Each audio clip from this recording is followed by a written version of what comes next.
Hi, my name's Gail Moody-Byrd, and I'm from the SAP Community Network.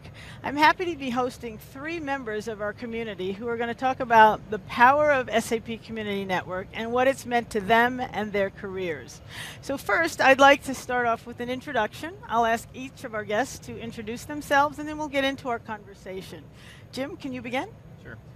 My name is Jim Link, an SAP customer for quite a long time, back since 2005.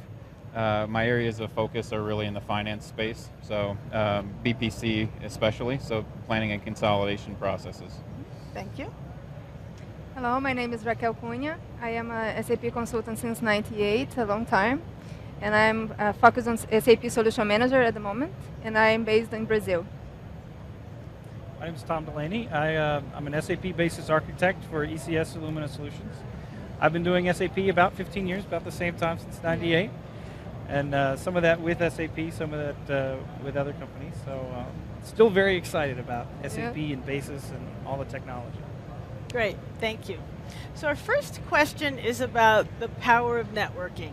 Our opening keynote was from Clay Shirky. He was talking about cognitive surplus, which really is the idea that people have excess brain power. It may come early in the morning, late at night, but there are times where you have excess brain power. As opposed to unstructured time, people are spending more structured time building networks. So when we talked about this interview, each of you shared an idea with me about how you found time to contribute to the community and what it means for you. So just as a warm-up, why don't you talk about your experiences? Raquel, you talked about recognition. Jim, you talked about your post one, get one, so we'd like to hear that. And Jim, you talked about Tom, you talked about getting started. So why don't we start with Tom? The hardest thing for me, it was a little intimidating. I consumed SCN for a long time because there's lots of good articles, lots of good questions, but I was a little hesitant to post at first.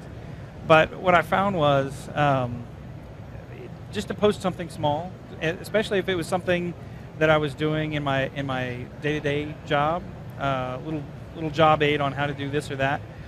And the first time I posted something, I got such a tremendous response from people saying, "Oh, I've always wondered how to do that," or "Thank you so much for posting that." Once you do it once, all the fear goes away, and then it becomes easy. So that's really all it took. Just do one, and then from there on, it should get easier. Okay. Raquel?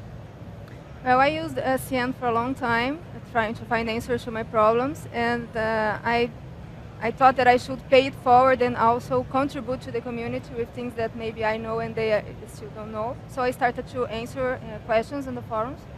And then happened to me once that I was in an event in Brazil, and then came a guy to talk to me, and he introduced to me and said, "Oh, I think I know you from SCN. I follow your answers. I think you give very good answers and you solve my problem." So at that moment, I felt that, okay, I think I really paid forward. It was so good feeling to know that someone is recognizing you for the job you do. So, and after that, we keep the connection. So he's still in contact with me. He's commenting when I write blogs. So this is a very nice place to make a connection. And besides that, sometimes you answer questions and ask questions as well, and you see people there, only the names. And then when you go to an event like SAPTechEd, you can really meet these persons, and then you keep this sometimes as friends. So you can make your good relationships that started in SCN. Okay. And Jim? So a long time, I started my SCN experience as a consumer as well. Had the same fears of what happens if I post, but throughout the implementation, my initial implementation of SAP, I had some questions that I needed answered, right? So I went out to SCN, and it was the perfect place for me to post those questions. So I posted the question, and I got a response. And I thought to myself, this is great. To the extent that I can help people, I'm going to try to answer one question for everyone that I post. And how has that worked? It's worked pretty well. I would say sometimes I have to search for a little while through them. I'm not as technical as a lot of the folks that are on SCN, so I have to search for the more business-oriented questions. But I find I learn a lot going through those questions and the types of experiences that others are going through. Maybe I haven't encountered them, or maybe I have, and it's something that I can look out for. And if I have gone through those experiences myself, then I've learned through posting over time that I'm comfortable now, and I can go out and I can contribute to the community. Oh, great. So a lot of people come to us, they're very excited about the community, but they say, how do I find the time? How do you find the time to make your contributions? Why don't we start with Raquel? Well, most of my blogs I'm posting at night, so it's funny that if you check the times that I'm posting, it's at night, because I have a very busy agenda. I am an independent consultant, so I'm very busy all the time, and it's hard to do that when I am at the customer. So I try to do my posts when I'm at home, when I have some time. Then I'm reading, I'm always studying, keeping me updated. So this is the time that I not only study, but I also contribute. So most of the time it's or weekends or at night. But you enjoy it, you don't mind. I know, it's not something that I feel bad. I really like. That's why I spend my time doing that. Okay, all right. And Tom? I have 3 kids and a busy job, so I find myself multitasking. I'm usually got a blog kind of percolating in the background all the time, and then when I get home at night after I read the bedtime stories and I tuck everybody away, I try to spend a couple hours putting those out, and then I'll let them sit overnight, and then when I get into work the next day, usually I'll read it one more time, and then send it out usually if it looks all right. So, and other than that, I mean, there's times when my compatriots at work are checking football scores or checking their stock markets, and I usually just pop in, take a look at SCN, see if there's any interesting questions that I can answer real quickly, and then if I can, I'll take care of them, or if not, I'll start that percolation going so that I can answer it later that night. Right. So everybody's got a little excess time during the day, and what you try to do is allocate some of that brain power to the community. Yeah, absolutely. Right. So Jim, how do you do it? And then do you ever have to justify it to the people that you work with in terms of the time you spend? So I guess my experience is, as a customer, right, I need to go out there and learn about SAP's products, right? I'm not a consultant that's got a billable hour rate, right? So a lot of what I need to use SCN for is research, or to get specific answers to things that I'm working on, right? So spending the time during business hours to do those types of things, I don't think is an issue. Now, when it comes time to blog, right, I feel that's more personal in nature, and I feel that that's something that I need to do in the off hours, right? So as far as justification goes, right, to the extent that I'm answering business problems and saving us from having to go out and hire consultants, no offense, then that's something that I can easily justify to my boss. Great. Yeah, I think it's most of the people use SCN during the day to research, and then when they want to contribute with longer tests that they need more time, then they do that in the off hours, I think. Because when you are researching, and you find a solution, you are preparing for maybe writing a blog later. So sometimes I prepare the blogs during the day, writing pieces of the parts of that I will blog, but I just finish them at night. So another question we tend to get is how best to ask questions. How do you get involved? So I know each of you has some advice on the best way to structure your interactions so that you can get the maximum response. You can get the response that you're looking for. So who wants to take that one first? I can start. Okay. I think back to my initial post, right, which was probably 2 sentences as a question, right, and I get the feedback from the experts that are out there. What about, what version are you on, right? What support pack are you on? So you start to think through things, and you put yourself in the shoes of the person that may be reading that post, and what information may be relevant that, you haven't necessarily thought of. So it's almost take a step back, think through it, read it from an outsider's perspective. That's very important. Yes. I totally agree with Yes. that. Just think like the person who you think is going to answer the question. Yes. What information do they need to give you the right answer? Definitely. So, I mean, that to me is what I try and think through when I'm posting questions, at least. Yeah. Okay. Any other advice? I think it's important to take a look at where is the best place to post the question. So if maybe you think you are writing the right place, and then you post your question and spend a little time and nobody is answering, but it's because you put the question in the wrong place. So if it's correctly posted, you have a more bigger chance to be answered. Sometimes you see questions in wrong places and nobody answered. Of course, it's not the correct area.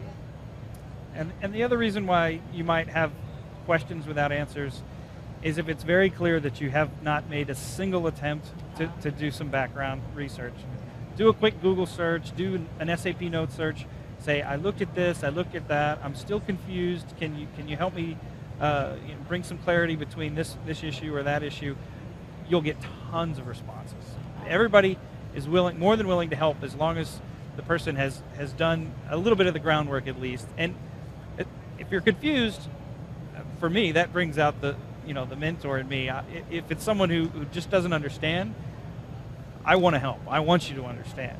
But if it's just that you haven't done the very first thing to help yourself, that tends to get fewer responses from the SCN community. So do a little homework and try to make sure that people understand where your confusion is.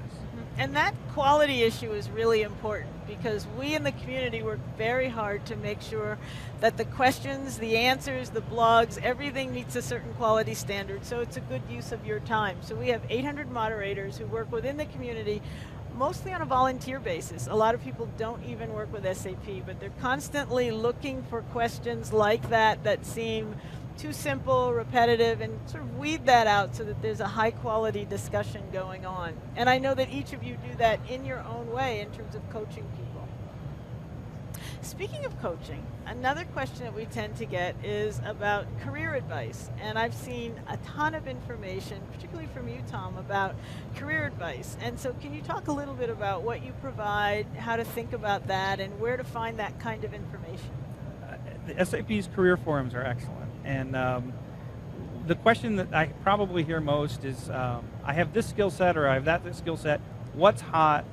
What should I go into? And my answer is always the same. Go into what you're passionate about. Because going into something that's just hot for the moment, if you don't like it, I know people who are physicians that hate it. You know, they went through all that schooling and all of that, and every day is a chore because they didn't really have the passion. So. And I know from talking to the mentors, SAP, if it's a passion, it doesn't matter what your niche is. You'll find work. People will value you because you bring your passion to every day doing the research and learning more and helping others. So my career advice is don't look at what's hot.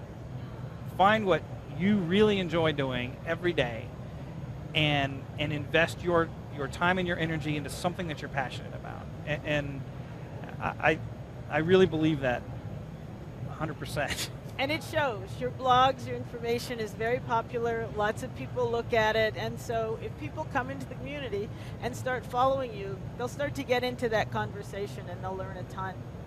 So just as closing thoughts, would either of you like to talk about advice? How to start getting into the community, encouraging people to join? Any parting thoughts? Well, we use SCN sometimes only for research, and so my advice is try to start contributing to it, because we learn a lot when we are answering questions. Sometimes you think, we will answer that and because I know everything, and then comes another person and say something that you didn't know, commenting your answer. So we don't learn only asking, we also learn when we answer. And when you start contributing and you learn more, this is also good for your career, because someone who is seeing your blogs, reading your blogs, seeing that you're active, they know that you have knowledge. So that also helps.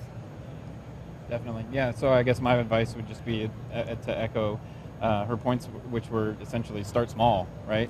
Don't be afraid. We've all kind of been there, right? Dip your toe in the water, right? And then feel free to jump in. Great. There's so much information here at TechEd, and one of the things that we've talked about is TechEd to go. And I think each of you have given people a reason to go back home, join the community, and take their experience with them. So I thank each of you for your participation. Great answers. That's a wrap. We're here at TechEd Live, and We're all set. Thank you very much.